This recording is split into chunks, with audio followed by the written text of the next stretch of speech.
Bonjour peuple de Dieu et bienvenue à ce 10e jour de Accès 2024, notre 3e édition.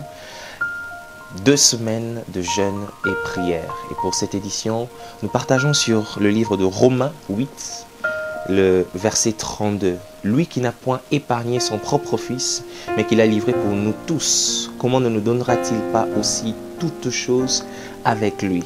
J'aimerais nous dire une chose. Lorsque l'on parle dans Marc 5 de l'histoire de la femme à la perte de sang, une chose me retient. Premièrement, c'est sa foi. Première des choses à savoir par rapport à la foi, c'est que la foi consiste à prendre ce qui a déjà été rendu disponible.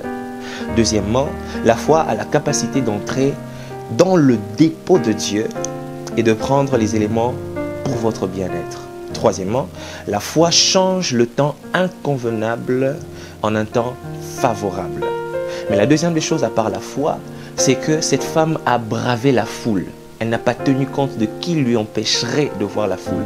Dans son état, elle ne pouvait pas être approchée, mais elle a bravé les interdits, elle a bravé la foule et elle a touché Jésus. J'aimerais nous dire 3 choses ici également. Première des choses, quand vous ne pouvez pas atteindre Jésus à cause de la foule, faites un effort, faufilez-vous dans la foule et soyez en intimité avec Jésus. Touchez au moins le pan de sa robe, touchez Jésus. La deuxième des choses, comme Zachée, quand vous ne pouvez pas le voir et que lui ne peut pas vous voir, montez sur un sycomore, élevez votre esprit, quittez un peu les distractions et élevez-vous vers Jésus-Christ. La troisième des choses, comme Bartimée, il a crié fort le nom de Jésus lorsque tout le monde lui disait de se taire. Il a dit « Jésus, fils de David, aie pitié de moi ».